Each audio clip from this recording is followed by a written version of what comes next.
जय हिंद।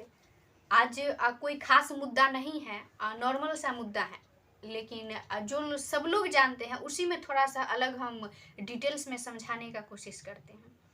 शादी करना और नहीं करना ये हर इंसान का अपना फैसला है। हम कोई यहाँ जबरदस्ती नहीं कर रहे हैं, हम अपना विचार जो है सो बता रहे हैं। और मेरा विचार सबसे कुछ अलग हटके नहीं है, बस थोड़ा सा वर्णन कुछ अलग ढंग से है। सबसे पहली बात तो यह है कि शादी करने से क्या नुकसान है और नहीं करने से क्या प्रॉफिट है, और क्या यह नुकसान और प्रॉफिट भविष्य के लिए कहाँ तक उचित है। ये प्रश्न पहले अपने आप में रखना चाहिए कि आज हमें जो प्रॉफिट है और जो नुकसान है, क्या यह फ्यूचर के लिए कहाँ तक यह जो है सो अच्छा है या खराब है। ये अपने में पहले सोचना चाहिए। आज आपके मन में ढेरों सारे उपाय हैं। हम ये नहीं कहते हैं कि जिंदगी में शादी करना यह सबसे अच्छा उपाय है। अगर आपके पास इससे कोई बेहतर यदि उपाय है जीने का, तो मत कीजिए शादी। ये जरूरी नहीं है कि ये सबसे अच्छा उपाय है। अगर आपके पास कोई बेहतर चीज हो जीने के लिए, तो आप नहीं कर सकते हैं। सबसे पहला बात तो आपके मन में यह प्रश्न है जिसको आज हम इस वीडियो में रखते हैं। रमन महर्षि नहीं किए शादी, विवेकानंद नहीं किए शादी, तो क्या हुआ। लेकिन जरा सोचनीय बात है कि रमन महर्षि के पास, विवेकानंद के पास जीने के लिए बहुत ऊंचा ढेर था और अनेकों रास्ता था जीने के लिए। अपने मन में ये प्रश्न लाने से पहले एक बार नहीं 1000 बार सोचना चाहिए कि क्या जिन लोगों ने अपनी शादी नहीं किए, क्या उन लोगों के लायक हम हैं। उनके पास करोड़ों रास्ते थे जीने के लिए, बहुत ऊंचा ढेर था। कभी इस चीज का अखड़ और अम्ल नहीं होगा कि हम अनमैरिज्ड हैं या मैरिज्ड हैं। तो सबसे पहले इस चीज को देखना चाहिए, केवल तुलना ही नहीं करना चाहिए। अरे इन लोगों के पास बहुत ऊंचा ढेर था जीने के लिए, और इस चीज को सोचिए, फिर बराबरी कीजिएगा। दूसरी बात है कि तुलसी महान ग्रंथों के रचयिता थे, पता है ना, वो विवाह किए थे ना। तुलसी महान ग्रंथों के रचयिता थे। आज भी जो है सो तुलसी ने विवाह करने के बाद जो है सो बहुत सारे जो है सो लिखे थे, ग्रंथ लिखे थे, बहुत सारे पुस्तक लिखे थे। शादी करने के बाद इन्होंने लिखे थे। 14 साल तक जो है सो तपस्या किए थे ना। विवाह करने के बाद इन्होंने ग्रंथों के जनक बने थे तुलसी।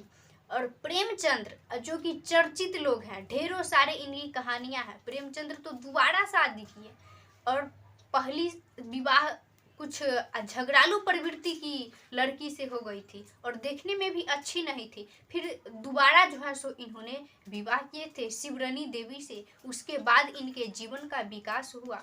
लेकिन ये सोचनीय बात है कि शादी ये आपके धर्म के रास्ता को खत्म नहीं करता है। अगर ऐसा होता ना तो तुलसी भी ठमस जाते। लेकिन विवाह के बाद तुलसी को श्री राम से दर्शन हुआ था, पता है ना। तुलसी को श्री राम से दर्शन विवाह के बाद हुआ था। अगर ऐसा होता तो यह आगे नहीं बढ़ पाते। अगर ऐसा होता तो यह आगे नहीं बढ़ पाते। आपका ये जो शरीर है ना, आपका ये आज़ादी का मांग कर रहा है, इसलिए शादी आप नहीं करना चाहते हैं। ये शरीर आपका आज़ादी का मांग कर रहा है, आप इस चीज को समझिए। सबसे सोचनीय बात ये है कि जब आप 45 वर्ष के बाद आप खुद ही शादी के लिए तैयार हो जाते हैं। लगभग 90% लोग 45 वर्ष के बाद शादी के लिए तैयार हो जाते हैं और इसके हकदार बन जाते हैं। लेकिन हम अभी ही कहते हैं कि 45 के बाद आपका विवाह होगा, लेकिन बहुत ही समस्याओं का सामना करने के बाद होगा। क्योंकि 45 के बाद आपको यही अनुभव होगा कि दुनिया में सबको बहुत कुछ मिल गया, लेकिन हमें कुछ नहीं मिला। इसलिए विवाह करनी चाहिए। देख लेना, बाद में अकेले पछताने पड़ेगा। क्योंकि आज आपके पास माता पिता हैं, आपके भाई बहन हैं, आपके ढेरों सारे दोस्त हैं, आपके समाज हैं, आपके रिश्तेदारी हैं। लेकिन आपके माता पिता ना इस लायक बन जाएंगे कि आप न तो कोई दुख बता सकते हैं और न ही कोई सुख बता सकते हैं। न तो आप कोई दुख बता सकते हैं और न ही कोई आप सुख बता सकते हैं। सारे जो है सो दोस्त विवाह कर लेंगे और अपने अपने लाइफ में बिजी हो जाएंगे। सारे समाज आपका आज जो भाई बहन है ना, दुख और सुख सुनने वाला, वो भी विवाह करके अपने जीवन में आगे बढ़ जाएगा। जिंदगी में यही केवल एहसास होगा कि दुनिया को बहुत कुछ मिल गया और मुझे कुछ नहीं मिला। बहुत एहसास होगा कि दुनिया को बहुत कुछ मिल गया और हम अकेले ही रह गए। आपको पता है इस शरीर को शारीरिक, मानसिक और सामाजिक तीनों स्तर पर शादी करना बहुत ही जरूरी है। शारीरिक, मानसिक और सामाजिक ही नहीं, और सारे कई स्तर हैं जिस पर विवाह करना बहुत ही जरूरी है। शादी करना ये कोई आध्यात्मिक राह में रुकावट नहीं है। आप इस बात को समझिए, शादी करना अगर ये आध्यात्मिक राह में रुकावट रहता तो आज तुलसी को श्री राम से दर्शन नहीं होता, लेकिन विवाह के बाद ही उनकी पत्नी ने ऐसी फटकार मारी, ऐसी फटकार कि उन्होंने भगवान कृष्ण से दर्शन के लिए क्या नहीं किए। आज के बच्चे 2 साल 4 साल पढ़ते हैं और दूसरा रास्ता बदल लेते हैं, लेकिन पहले जमाने के ऋषि मुनि 10 साल 12 साल 14 साल तपस्या करते थे। 14 साल तपस्या किए थे ना तुलसी, तब जाकर के श्री राम से दर्शन हुआ था। तो 45 के उम्र में आप खुद ही शादी के हक में हो जाइएगा।